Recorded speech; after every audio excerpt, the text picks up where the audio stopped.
adoramos y te bendecimos, porque tú eres bueno y para siempre es tu misericordia. Señor, esta mañana oramos por las ofrendas, los diezmos que han sido traídos a tu altar, que siempre, Señor, sea de bendición, siempre para expandir tu reino. Ahora te pido, Señor, que al entrar en tu palabra, que cuando abra mi boca tú la llenes. Líbrame de palabras torpes e innecesarias. Inspírame, Señor, al compartir tu palabra santa. Te lo pido todo en el nombre de Jesús, en el nombre del Santo de Israel, Yeshua HaMashiach. Te damos gracias, Señor. Amén. Bueno, este día, la semana pasada no, como saben, no tuvimos mensaje, pero este día vamos a comenzar a estudiar la epístola o la carta a los romanos, a la iglesia en Roma. Y vamos a ver los primeros 17 versículos. Y he intitulado este mensaje El poder de las buenas nuevas. El poder de las buenas nuevas. Voy a dar una pequeña introducción a la epístola a los romanos. La epístola a los creyentes en la iglesia de Roma fue escrita por el apóstol Pablo aproximadamente en el año 56 después de Cristo, al final de su tercer viaje misionero. Es muy probable que Pablo escribió esta carta desde Corinto. Roma era la capital y ciudad más importante del Imperio Romano y por ende el mundo. Roma fue fundada en el año 753 a.C., pero no fue mencionada en la Biblia hasta el Nuevo Testamento. Se cree que la iglesia en Roma fue fundada por los creyentes que fueron convertidos en el día de Shavuot o el día de Pentecostés. ¿Se acuerdan de eso que estaban celebrando lo que conocemos como la fiesta de Pentecostés? Y el Señor derramó su Espíritu Santo, las personas fueron llenas del Espíritu Santo y comenzaron a hablar en diferentes idiomas y diferentes idiomas que nunca habían aprendido. Y las personas que visitaban de otros países decían, hey, esta persona está hablando mi idioma, está hablando en latín, o está hablando en griego, o está hablando en otros idiomas. Y fue el milagro o el derramamiento del Espíritu Santo. Y se cree que las personas que fueron convertidas durante ese tiempo, ellos llevaron el Evangelio cuando regresaron a Roma. El propósito primordial de Pablo en escribir esta epístola era de enseñar a las grandes verdades del Evangelio de la gracia a creyentes que no habían recibido instrucción apostólica. Porque acuérdense que Pablo aún no había ido a Roma, pero la iglesia en Roma ya tenía varios años, pero nunca había sido visitada por un apóstol. A diferencia de otras iglesias, Pablo escribió esta epístola a creyentes que aún no conocía.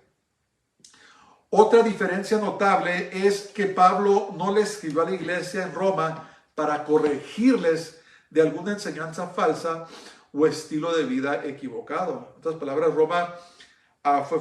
la iglesia en Roma fue fundada y creció muy sanamente, ¿verdad? ¿Se acuerdan ustedes que Pablo le escribía cartas a otras iglesias como Gálatas que se estaban empezando a desbalagar para corregirlas? Pero la epístola que Pablo le escribió a Roma no fue así, sino que vamos a mirar al estudiar este libro las grandes verdades sobre la gracia de Dios, ¿verdad? Es un libro muy profundo, pero con la ayuda de Dios lo vamos a estudiar. La iglesia en Roma era sana doctrinalmente, pero como toda iglesia necesitaba enseñanza doctrinal e instrucciones prácticas para que esta epístola les proveía. Como la epístola a los romanos es una obra primordialmente sobre doctrina, contiene muy poco material histórico. El tema general de Romanos es la justicia que viene de Dios. La gloriosa verdad de que Dios justifica al pecador culpable y condenado solo por gracia a través de la fe en el Mesías o en Cristo. Eso es el tema general. Vamos a comenzar en el nombre del Señor. Romanos 1:1. Dice, Pablo, siervo de Jesucristo, llamado a ser apóstol, apartado para el evangelio de Dios. ¿Escriben sus papeles? En sus saludos, Pablo enfatizaba que su llamado a ser apóstol del evangelio era de parte de Dios. Y hemos hablado sobre esto, ¿verdad? Cuando hemos estudiado otras epístolas, Pablo constantemente tenía que defender su apostolado. ¿Por qué? Porque muchos falsos maestros y profetas minaban el apostolado de Pablo y lo llamaban un falso profeta, ¿verdad? Entonces, después de que Pablo fundaba una iglesia, estaba sana, se iba a fundar otra, entraban los lobos y empezaban a decir, hey, ¿sabes qué? Ese es un falso apóstol. Nosotros somos los apóstoles verdaderos, ¿verdad? Y entre ellos estaban los que se llaman los judaizantes, ¿verdad? Los judíos que decían que para ser salvos tenían que circuncidarse los hombres y guardar la ley. Pablo va a tratar con esto extensivamente en el libro de los Romanos.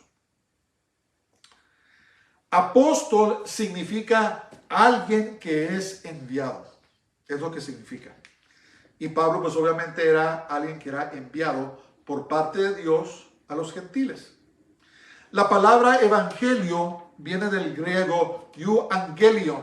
Es de donde sacamos la palabra evangelio, que significa buenas nuevas o buenas noticias. El evangelio entonces puede ser definido como las buenas nuevas o las buenas noticias de Dios.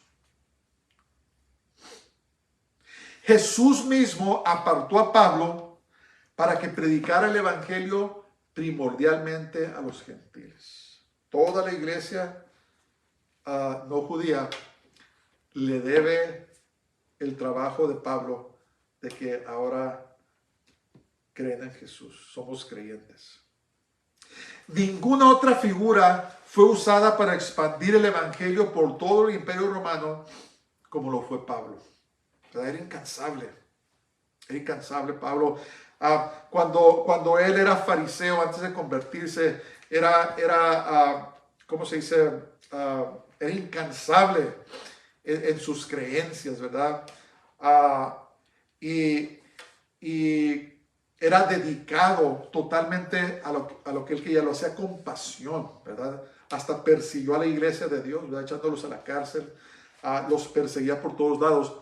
Pero cuando se convirtió, esa pasión que usaba antes para la falsa doctrina de la religiosidad y el legalismo, ahora lo usaba para propagar el evangelio de la gracia por todo el mundo. Era tremendo. Dicen que Pablo era un hombre chaparrito, delgadito y era pelón, que su apariencia no era muy impresionante, pero Pablo, la persona, era incansable e iba por todos lados y propagó el evangelio, ¿verdad? Y hablaba con pasión. Yo me entiendo a creer que era un genio en el estudio de la ley, de las escrituras. Era un intelectual de gran capacidad, pero Dios usó eso para propagar el evangelio y para contrarrestar las mentiras, corregir a la iglesia y que muchas personas hayan conocido al Mesías, a Jesús. Vamos a seguir. Versos 2-3 dice que él había prometido antes por sus profetas en las Santas Escrituras, es el Antiguo Testamento, acerca de su Hijo, nuestro Señor Jesucristo, que era del linaje de David según la carne. Entonces, ¿qué son sus papeles?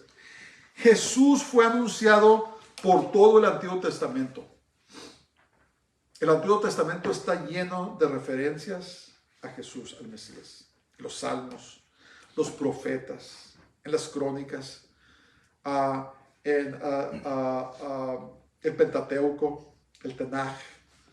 Jesús aparece por todo el Antiguo Testamento. Lo triste es que los judíos ortodoxos de hoy en día no lo pueden reconocer cuando leen. Algunos hasta prohíben, algunos rabinos prohíben que sus congregaciones lean Isaías capítulo 53.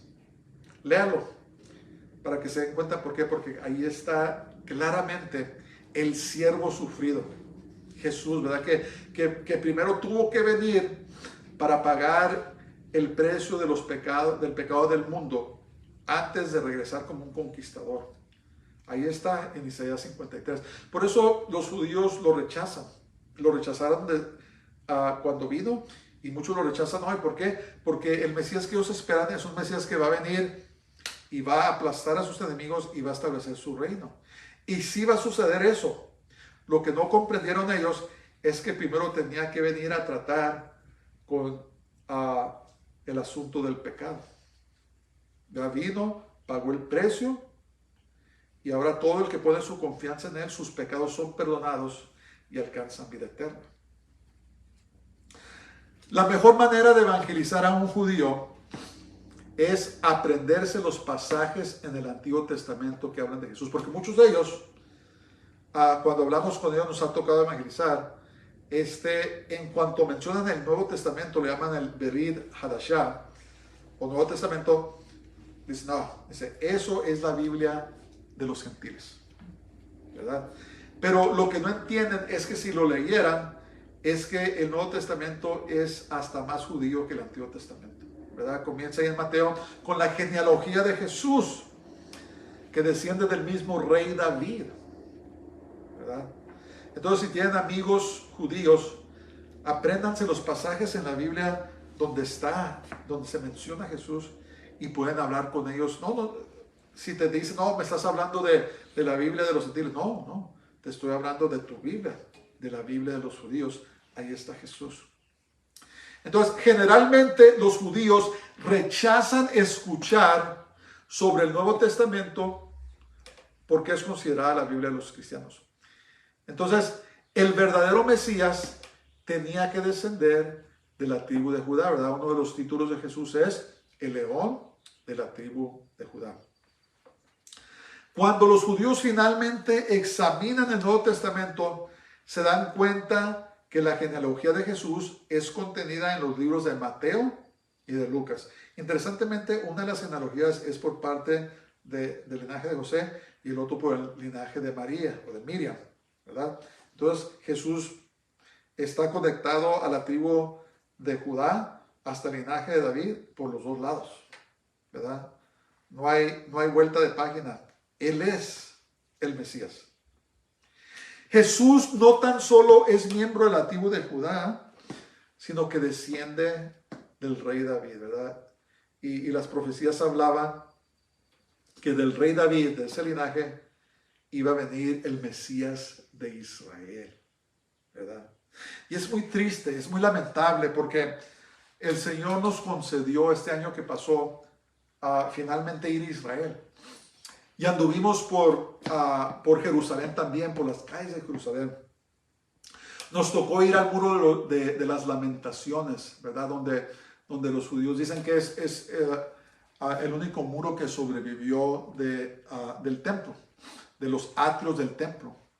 Y los judíos van a este muro y muchos de ellos escriben oraciones en papelitos y los meten dentro de las aperturas del muro.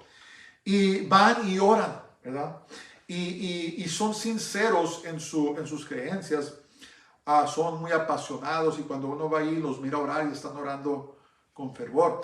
Y cuando estaba yo allí, me dio un poco de tristeza de que estábamos en la ciudad santa, en la tierra santa, en la tierra de la Biblia. Pero desafortunadamente los judíos han sido tan engañados que no pueden reconocer al Dios de Abraham, al Dios de Isaac y al Dios de Jacob, a los cuales ellos dicen adorar. Y entonces lo que comencé a hacer es lo que siempre hago, es comencé a pedirle al Señor que quitara las vendas de sus ojos, ¿verdad? Porque el enemigo tiene a la gente vendada para que no conozcan la verdad. Yo le pedí al Señor, quítale la venda de los ojos a los judíos y brilla la luz de tu evangelio, las buenas noticias de Dios, las buenas nuevas, para que ellos conozcan a Jesús, a su Mesías, a Yeshua, como su Salvador, ¿verdad? Debemos tener compasión de las personas, llorar de esa manera, decirle, Señor, Quítale la venda de los ojos para que te conozcan, porque el diablo les ha puesto vendas en los ojos para que ellos no puedan reconocer la verdad. Es muy triste, pero acordemos que es una guerra espiritual. Pablo habló, después vamos a ver en Romanos 11, dice, yo quisiera, dice, yo diera mi lugar porque mi pueblo, porque mi gente conocieran a Jesús. Porque están tan cegados, tan vendados que el nombre de Jesús es hasta una mala palabra para ellos, ¿verdad? Sin comprender que Él es su Mesías. Él es el que están esperando. Desafortunadamente va a venir un falso Mesías, un anti-Mesías, que los va a engañar y va a matar a muchos de ellos. Por eso debemos orar, como dice ahí en el Salmo 122, orad, pedid por la paz de Jerusalén. Y cuando pedimos por la paz de Jerusalén, estamos pidiendo que Israel conozca a su Mesías, a Jesús como su Salvador, porque sin Él no hay paz, porque Él es el príncipe de paz. Amén. Vamos a seguir. Versos 4 y 5 dice, que fue declarado Hijo de Dios con poder, según el Espíritu de Santidad, por la resurrección de entre los muertos, y por quien recibimos la gracia y el apostolado para la obediencia a la fe en todas las naciones, por amor de su nombre. Escriben sus papeles.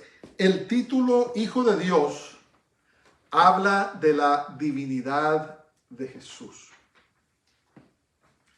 Jesús es el unigénito Hijo de Dios, o sea, es único.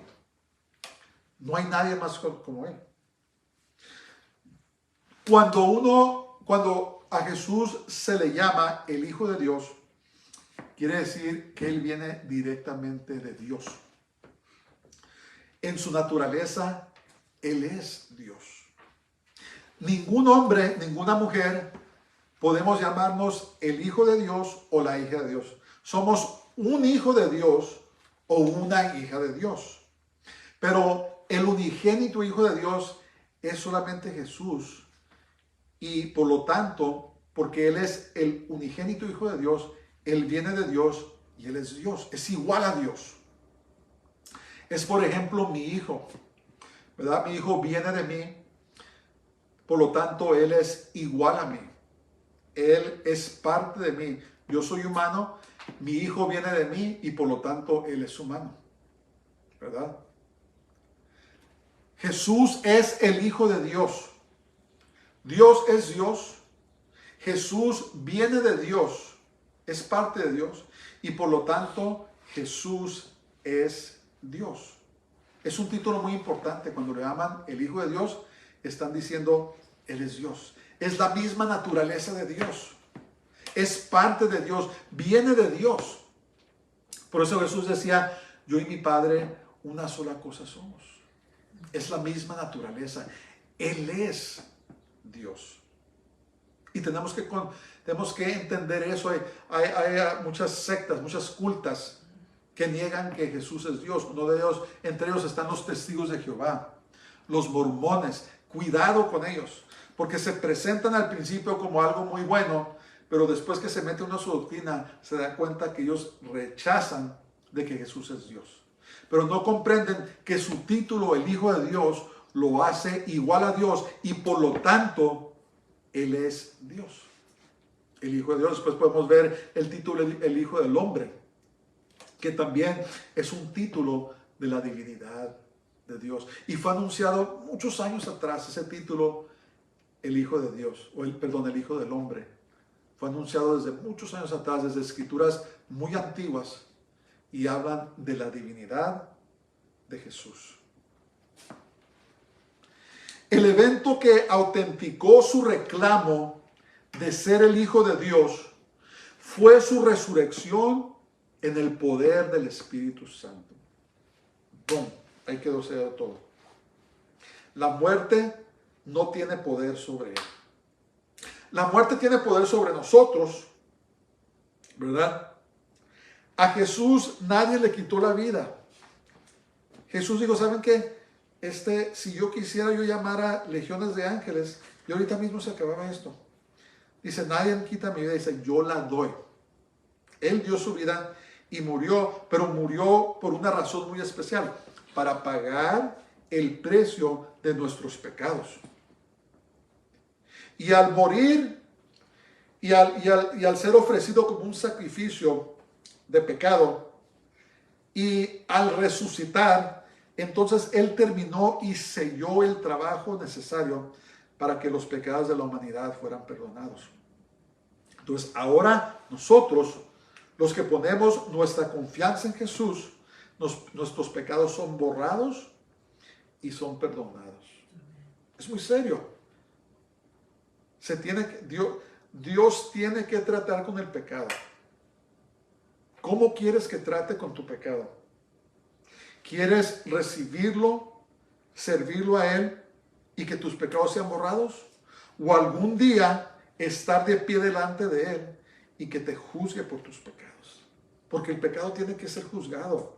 Tenemos que comprender eso, ¿verdad? Muchas gentes ahora están viviendo sus vidas, desafortunadamente en las iglesias, están viviendo en todo tipo de pecado, en vicios, en inmoralidad y perversidad sexual. Y lo que no entienden es que ese pecado se tiene que tratar con ese pecado. Tenemos que rendir cuentas algún día.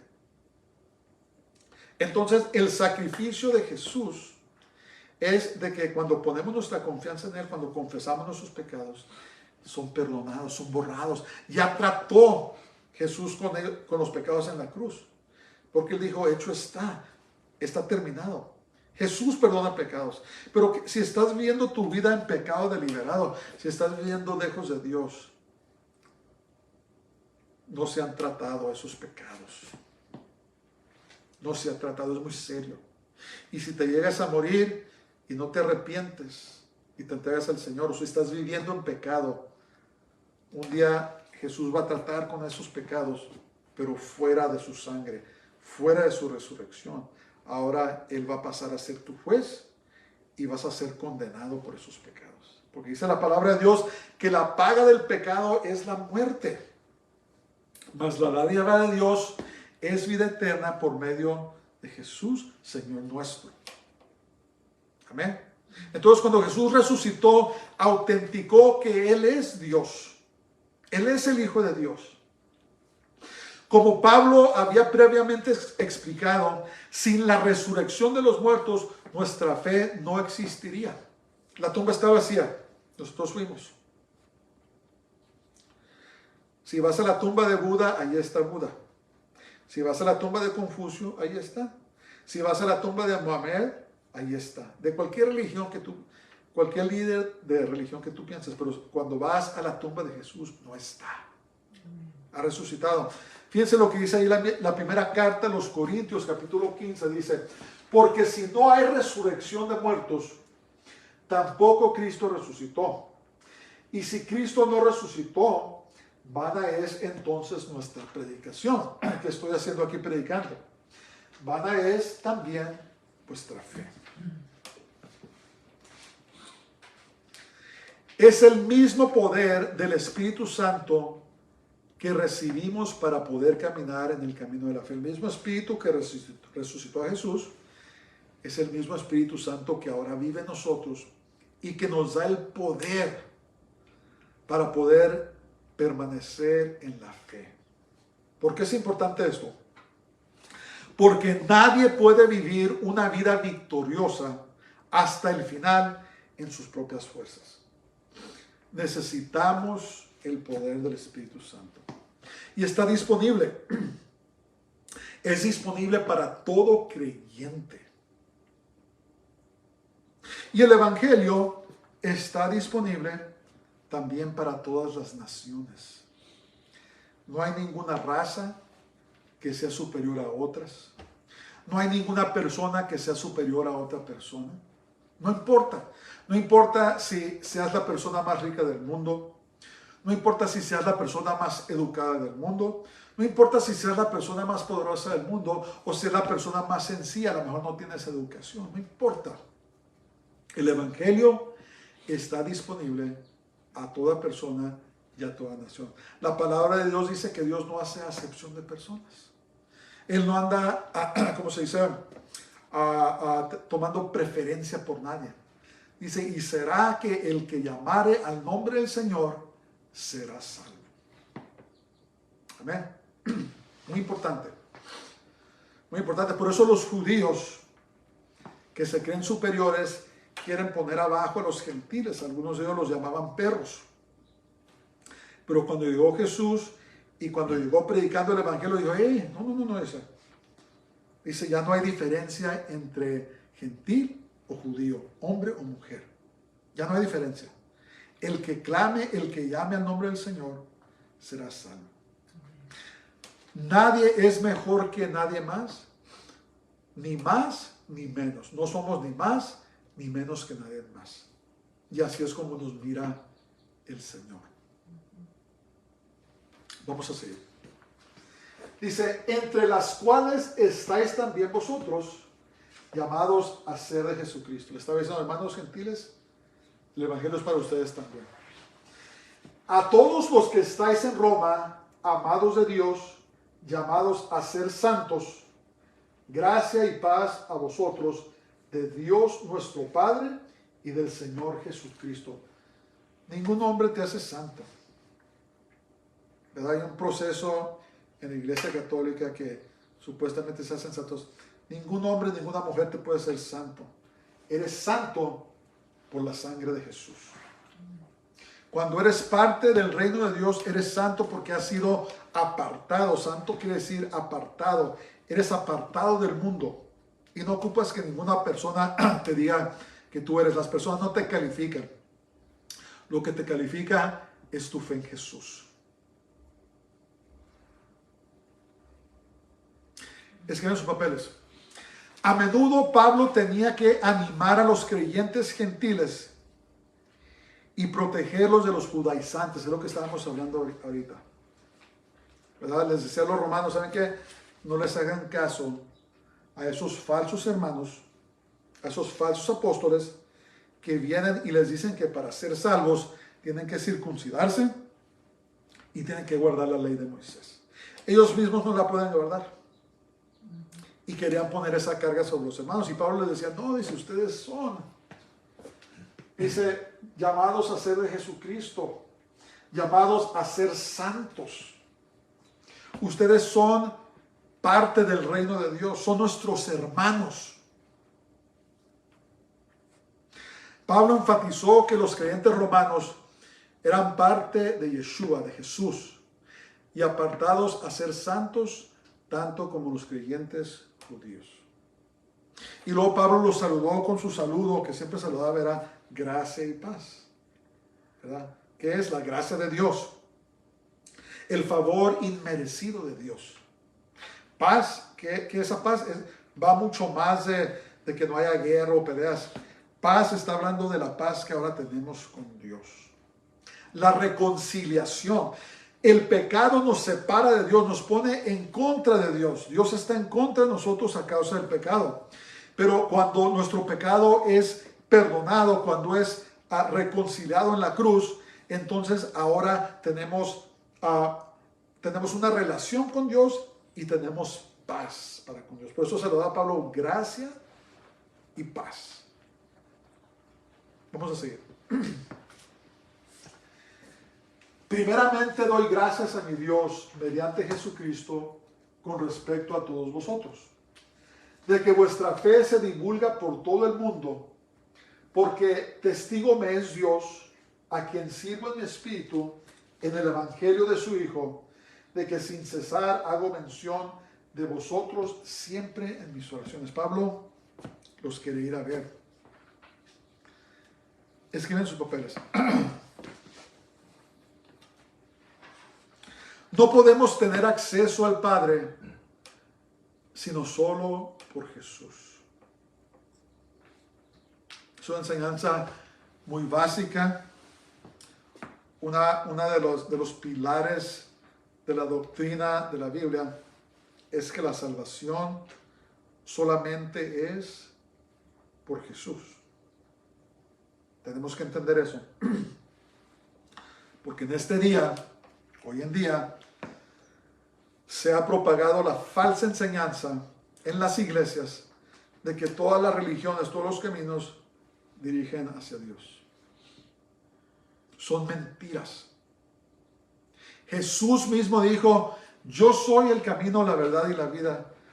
Nadie viene al Padre si no es por mí. Entonces el acceso dice, ¿mediante quién? Primeramente doy gracias a mi Dios mediante Jesucristo. No podemos llegar a Dios sino por medio de Jesús. No podemos llegar al Padre sino por medio de Jesús. Es por medio de Él. Por eso Jesús nos enseñó a orar: Padre nuestro que estás en los cielos, santificado sea tu nombre. Y la Biblia nos enseña que todo lo que hagamos, que lo hagamos en el nombre de Jesús. Es la única manera que podemos ser salvos, es mediante Jesús. Ni por ningún sacerdote, ni por ningún ídolo, ni por ninguna enseñanza, ni por ninguna iglesia. Es por medio de Jesús. Entonces, la fama de la fe de los creyentes romanos se había divulgado por todo el imperio romano. Aparentemente era una muy buena congregación. Y Pablo oraba por ellos. Y oraba apasionadamente por las congregaciones. Y la iglesia de Roma se encontraba entre las pocas iglesias que no necesitaban corrección doctrinal. ¿Verdad? Era una buena iglesia. Y Pablo deseaba ir a visitarlos. Como vamos a ver, rogando que de alguna manera tenga al fin, por la voluntad de Dios, un próspero viaje para ir a vosotros. Porque deseo veros para comunicaros algún don espiritual, o darles algún don espiritual, a fin de que seáis confirmados. Esto es, para ser mutuamente confortados por la fe que nos es común a vosotros y a mí. Pablo tenía, sigan sus papeles, Pablo tenía mucho tiempo que quería visitar a la iglesia en Roma, mas no había podido.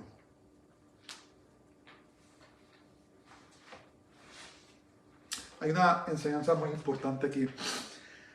A veces Dios mismo pone deseos en nosotros, de acuerdo a su voluntad, pero tenemos que esperar su tiempo para llevarlo a cabo. Tal vez me estás escuchando. Algunas personas tienen deseos en su corazón y son deseos buenos y son de Dios. Pero una de las, tal vez de las cosas más difíciles que tenemos que aprender o aprendemos en nuestro caminar con Dios es que tenemos que esperar el tiempo de Dios. Yo puedo dar un ejemplo en mi vida. Yo tenía años y años y años que yo quería ir a Israel. Desde que estaba chico. Uno de mis sueños, muchas personas tienen sueños de visitar Europa o visitar otras cosas. Pues mi sueño era de visitar Israel, la santa ciudad. Eso es lo que quería. Y por años y años le oraba y le pedía. Y le decía: Señor, ¿cuándo me vas a dejar ir? Es muy caro, los viajes son muy caros, no es cualquier cosa. Y por fin llegó el día, ¿verdad? Dios me contestó y puso los medios, las finanzas para que pudiéramos hacerlos de una manera que no nos imaginábamos, y nos concedió visitar por fin la Tierra Santa y la Ciudad Santa. Pero tuve que esperar el templo de Dios. Cuando llegó el tiempo, Dios nos conectó con el ministerio indicado, con el que tenía que yo ir a Israel. Y fuimos y tenemos conexiones muy buenas a causa de ese viaje. Dios hasta nos reveló con qué ministerio debíamos ir, y fue una gran bendición. Fue una grande bendición, y esa bendición nos sigue alcanzando hasta este día. Pero mi punto es que si estamos dispuestos a esperar el tiempo de Dios cuando le pedimos algo, hablamos ahora sobre pedir, sobre buscar, sobre clamar a Dios. Y cuando Dios finalmente da su contestación y estamos dispuestos a esperar su contestación, entonces es algo que no podemos imaginarnos, ¿verdad? Porque Dios quiere lo mejor para nosotros, pero también tenemos que esperar el tiempo de Dios. Pablo quería ir a Roma. Pablo era muy impulsivo. Si hubiera podido, ¿desde cuándo hubiera ido a Roma? Pero no podía porque no era el tiempo, ¿verdad? No era el tiempo. El deseo de Pablo de ver a los hermanos en Roma era bueno, pero tenía que esperar. Tenía que esperar. Así como nosotros, Dios ha puesto deseos en nosotros, pero tenemos que esperar el tiempo de Dios. Y va a venir, y va a llegar la contestación, pero acuérdense que todo llega al tiempo de Dios. Y Pablo deseaba impartir algún don espiritual. ¿Para qué? Para que fueran establecidos y fortalecidos. Los dones del Espíritu Santo, los dones que Dios da, es para establecer y fortalecer a la iglesia. No es para fines de lucro, no es para darse palmeadas en la espalda y jactarse, no. Y los dones del Espíritu Santo se manifiestan solamente cuando Él quiere, y son para establecer y fortalecer a la iglesia. Amén. Vamos a seguir. Pero no quiero, hermanos, que ignoréis que muchas veces me he propuesto ir a vosotros, pero hasta ahora he sido estorbado, para tener también entre vosotros algún fruto como entre los demás gentiles. A griegos y a no griegos, a sabios y a no sabios, soy deudor. Así que en cuanto a mí, pronto estoy a anunciaros el evangelio también a vosotros que estáis en Roma. Entonces, escriben sus papeles. En su eterna sabiduría y conocimiento, Dios a veces nos estorba de ir a algún lugar o hacer alguna obra, aunque sea buena. Aunque sea buena. Debemos entender que a veces el diablo es el que causa los estorbos, pero a veces es Dios. A veces es Dios el que no nos deja ir, el que no nos deja hacer lo que queremos hacer. Fíjense lo que dice ahí en Hechos 16:7, dice: y cuando llegaron a Misia, intentaron ir a Bitinia, pero el Espíritu no se los permitió. ¿Quién no se los permitió? Dios. Dios. Dios a veces nos estorba, nos dice, ¿sabes qué? No es el tiempo. No es el tiempo que vayas para allá. No es el tiempo que obtengas esa casa, esa relación, ese trabajo. No es el tiempo. Y solo Dios sabe, porque miren, hay cosas que no podemos explicar, ¿verdad? Nos gusta tener una explicación para todo, pero la verdad es que hay cosas que no vamos a entender hasta que no estemos en la presencia de Dios. ¿Por qué no me dejó el Señor ir? Yo podría haber ido, ¿desde cuándo podría haber hecho? No sabemos. Tal vez hubieras muerto en un accidente. Tal vez alguna persona te hubiera hecho mal. No sabemos. Pablo quería ir a predicar el evangelio, no quería ir a participar de las cosas del mundo. Pero el Señor dijo, no, todavía no. Ya llegará el día en que te dejaré ir, y ya llegará el día en que el Señor nos dejará hacer lo que Él ha puesto en nuestros corazones. Pero eso sí, debemos tenerlo por seguro. Cuando llega el tiempo de Dios, Él abre camino y nos da la luz verde. Así como el ejemplo de Israel. Nos abrió camino, nos dio la luz verde y tuvimos un tiempo glorioso. un tiempo hermoso, ¿verdad? Es mejor esperar el tiempo de Dios. Es difícil, no es fácil, pero tenemos que aprender, como dice la palabra de Dios, los que esperan en Jehová, dice, levantarán sus alas como el águila, ¿verdad? Cuando llegue el tiempo, el Señor mismo te lanza y te da glorioso éxito.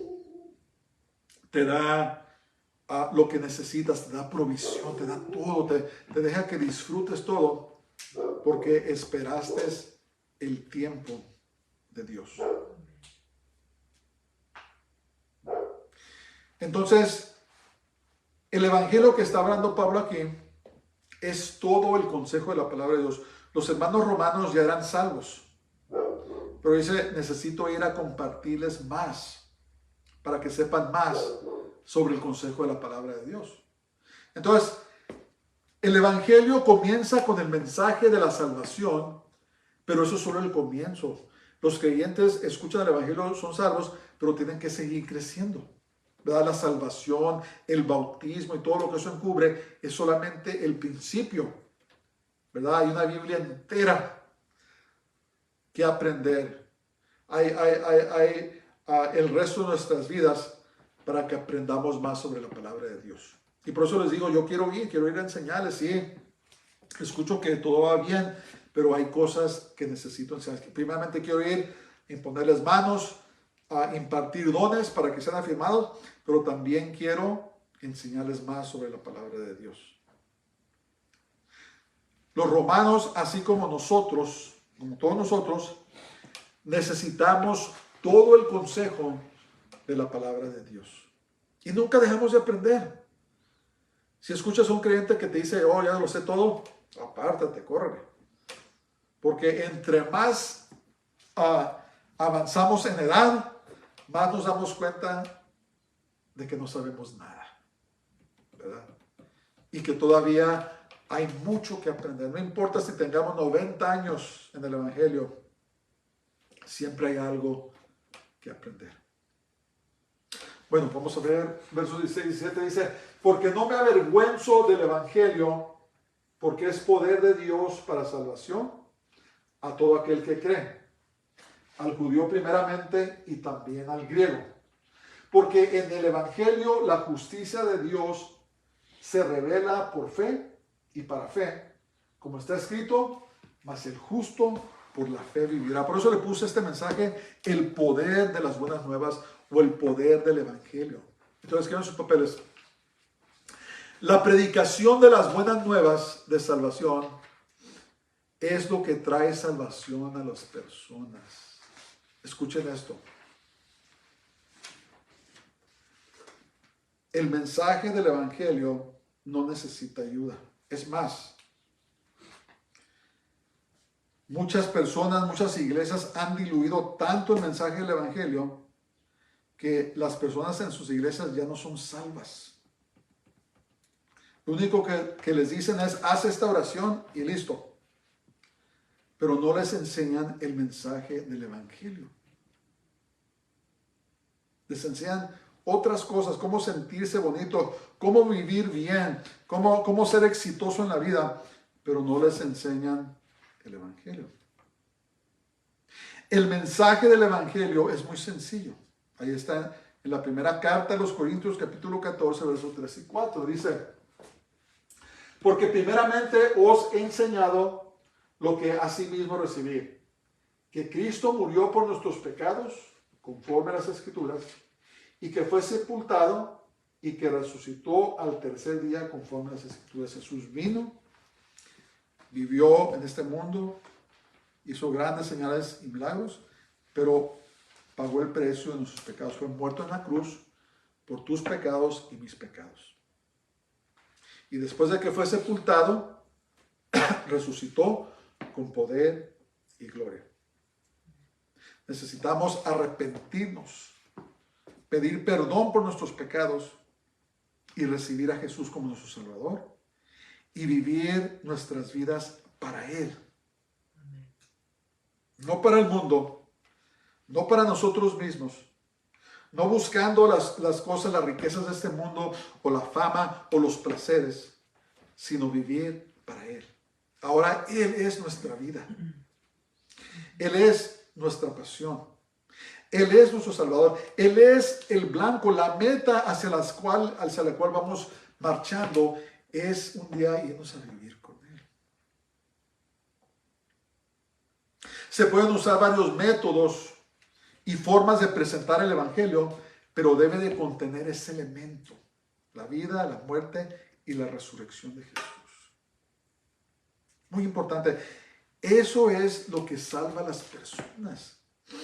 Cuando el Espíritu Santo trae redargüimiento a la persona y sabe: hey, soy un pecador, no me puedo salvar a mí mismo, necesito un Salvador, ¿verdad? Nuestro trabajo es predicar el Evangelio y dejar que el Espíritu Santo haga la obra, porque nadie podemos cambiar a nadie. ¿Cuántas veces hemos visto a padres que quieren cambiar a sus hijos? ¿Cuántas veces hemos visto a cónyuges que quieren cambiar a su cónyuge? ¿Cuántas veces hemos visto a creyentes que quieren cambiar a las personas? Y es un ejercicio vano y desgastante, porque nosotros no podemos cambiar a nadie. Pero nuestro trabajo es predicar el Evangelio, porque eso es lo que salva a la persona. Y por eso dijo Pablo, dice: no me avergüenzo. No me avergüenzo del Evangelio, no me avergüenzo del mensaje, no me avergüenzo de las buenas noticias de Dios, las buenas dádivas. ¿Por qué? Porque es el poder de Dios para salvación. Y para muchos es locura. Aunque le parezca locura a las personas, no debemos avergonzarnos del Evangelio, pues esto es lo que salva a las personas. Es muy triste, pero Dios va a llamar a cuentas a los ministros, a las personas, por no predicar el Evangelio.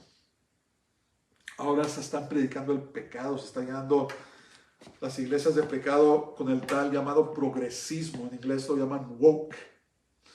Y lo único que están haciendo, están permitiendo el pecado entrar a las congregaciones. Dios tenga misericordia de nosotros. Pero luego dice algo Pablo, dice, porque en el Evangelio la justicia de Dios se revela por fe y para fe. ¿Qué es la justicia de Dios? ¿Qué es la justicia de Dios? El Evangelio. El Evangelio. El hecho de que Jesús dejó su trono en el cielo, tomó forma de humano, fue muerto en la cruz por nuestros pecados y resucitó al tercer día. Eso es la justicia de Dios.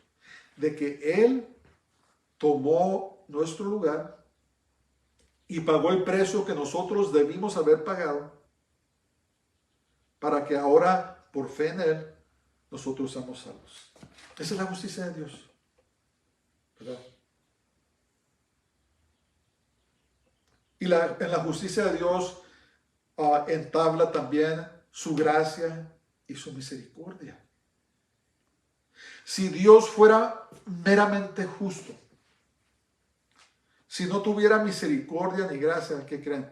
Ninguno estaríamos aquí. Todos estaríamos muertos, porque la paga del pecado es muerte. Pero en su justicia está la misericordia y su gracia. ¿Qué es la misericordia y la gracia de Dios? La misericordia de Dios es que Él no nos da nuestro merecido. La gracia de Dios es que Él nos da lo que no nos merecemos.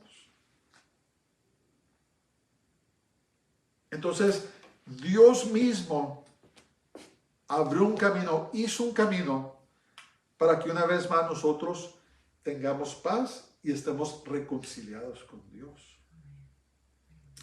Eso es la justicia de Dios. Por eso dice la Biblia que por gracia, ahí en Efesios capítulo 2, porque por gracia sois salvos por fe. Y esto no es de vosotros, dice. Es don de Dios y no por obras, para que nadie se gloríe. En otras palabras, el trabajo de la salvación, todo lo hizo Jesús. Ninguna persona puede jactarse en aquel día cuando estemos delante de Él y decirle, ¿sabes qué, Señor? Yo solo me salvé. Por mis propios méritos yo voy a entrar al cielo. No. Dice, no hay ni uno, dice, ni un justo, dice la palabra de Dios. Por cuanto todos hemos pecado y estamos destituidos de la gloria de Dios, el pecado nos aparta de Dios. No hay nadie que no haya pecado. Y un solo pecado te condena por la eternidad. ¿Sabes eso? Con una vez que quebrantes la ley, la quebrantas toda. Pero Dios, Jesús, hizo provisión por todos nuestros pecados. Y murió por ellos en la cruz, y cuando se los confesamos, cuando lo llamamos a ser nuestro Señor y Salvador, todos nuestros pecados son lavados, son borrados. Y pasamos a ser hijos de Dios, parte del reino de Dios. Yo te invito esta mañana. ¿No lo conoces a Jesús? ¿No le has dado tu vida? Dásela. Él es el que pagó el precio, nadie más. No lo pagó ningún sacerdote, no lo pagó María, no lo pagó nadie más. Ningún budista, ningún, no sé si recuerdo cómo los llaman a los sacerdotes hindús, pero nadie más que Jesús, solamente Jesús. Por eso Pablo decía, no me avergüenzo de predicar las buenas nuevas de Dios, porque es el poder de Dios para salvación a todo aquel que cree, todos, judíos y no judíos, no importa. La persona que recibe a Jesús, recibe su mensaje, recibe el evangelio, ahora pasa a ser un hijo o una hija de Dios. Puedes recibirlo este día en tu corazón, puedes pedirle, Señor, perdona mis pecados, reconozco que soy pecador.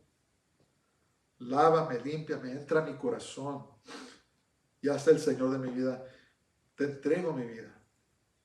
Y luego busca verdaderos creyentes con quien juntarte para que ellos te guíen en el siguiente paso que debes de tomar.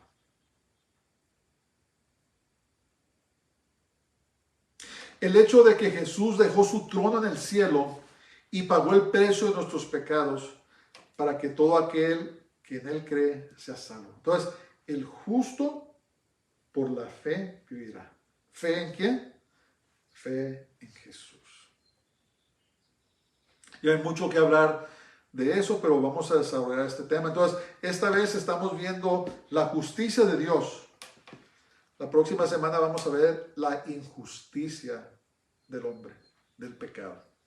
En conclusión, las buenas nuevas de Dios, el Evangelio, aún tiene poder para salvar. Debemos pedirle a Dios que nos use para dirigir a las personas a Jesús. Dios no ha cambiado, pero tiene el poder para cambiar al mundo. Padre, te damos gracias y te bendecimos este día. Señor, danos un sentir más grande de tu presencia, de lo que has hecho por nosotros. Y úsanos, Señor, úsanos para traer a las personas a tu redil, Señor. Que nunca nos avergoncemos de ti ni de tus palabras o del Evangelio, pero que perseveremos al ver, Señor, que el día se acerca más. Te lo pedimos todo en el nombre de Jesús, en el nombre del Santo de Israel, Yeshua HaMashiach, Jesús nuestro Mesías. Amén. Baruch haba Hashem Adonai, bendito el que viene en el nombre del Señor. El Señor te bendiga y te guarde. El Señor haga resplandecer su rostro sobre ti y tenga de ti misericordia. El Señor haga volver su rostro sobre ti y te llene de su paz, de su shalom. Dios les bendiga a todos. Tengan una semana gloriosa. Les pedimos, si les gustan esas predicaciones, háganos like en el Facebook, suscriban al canal y de esa manera se propaga más la palabra de Dios. Dios los bendiga a todos y Shabbat Shalom.